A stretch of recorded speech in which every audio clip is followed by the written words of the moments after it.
My name is Jurendo. Today I would like to talk about academic writing, especially on how to identify and also to select appropriate sources for your research project.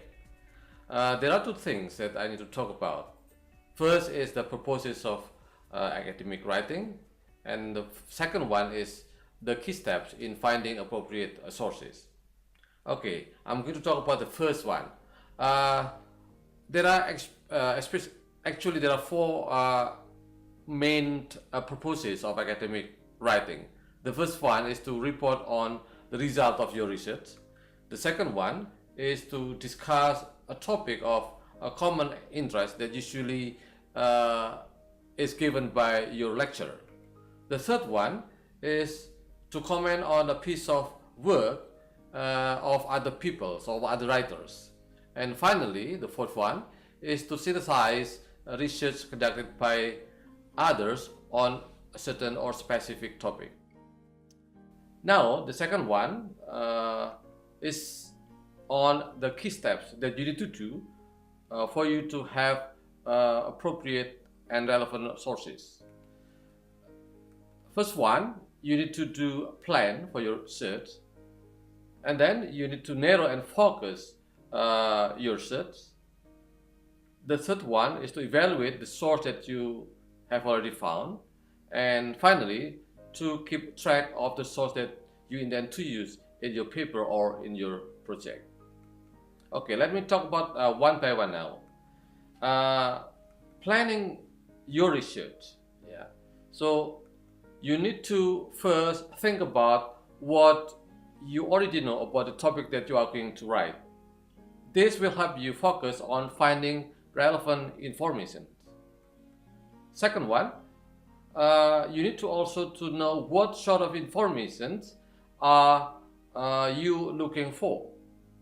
For example, are you going to find information on for your introduction, for your or for detailed explanation, or perhaps a set of statistics that provide evidence of your for your research? You need to think about where you are most likely to find this. For example, an online reference may help you to find a basic introduction. A book may provide a more detailed explanation of the topic, for example. Third, you need to decide on the best place to look. Now, there are many ways to do that. For example, you can use your library research, in your own university, and then you use also the library database or Google Scholar. The second step is to search, or the searching itself. First, you need also to use some of the keywords that you have already thought about. And whenever necessary, you always can adopt your search as you go along with the process.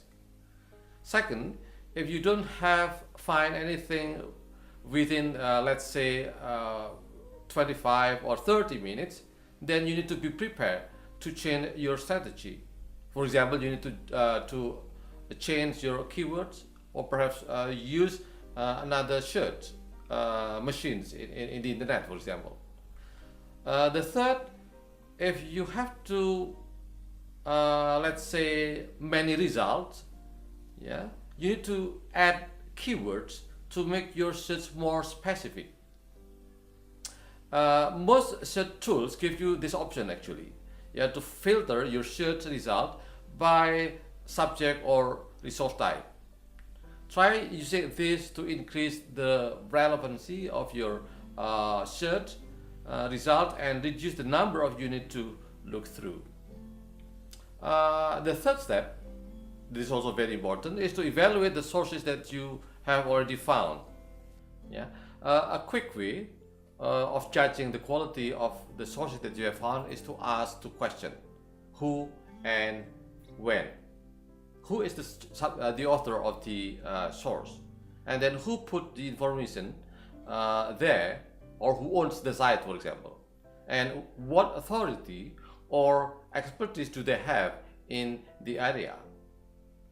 For journal articles, peer review can provide a guide to academic quality. And however, that you need to still make sure that the information is relevant to your needs. The fourth step is to keep track of the sources that you've already found. Yeah, an important thing that you need to do is to record what you need to record. Three, yeah, what, where, and also when. Yeah. When you sorry, what sources that you have found, and where you found that sources, and also when you found that sources. This kind of information is important for you later if you want to acknowledge your sources correctly and read this your step if you need to do that for your research paper or for your project. Finally, yeah, to obtain appropriate and reliable sources, make sure that you need to do the 4 steps again and again. So you need to plan your research, you need to narrow and focus your research, you need to evaluate the sources you found, and you need to keep track of the sources that you intend to use. Thank you.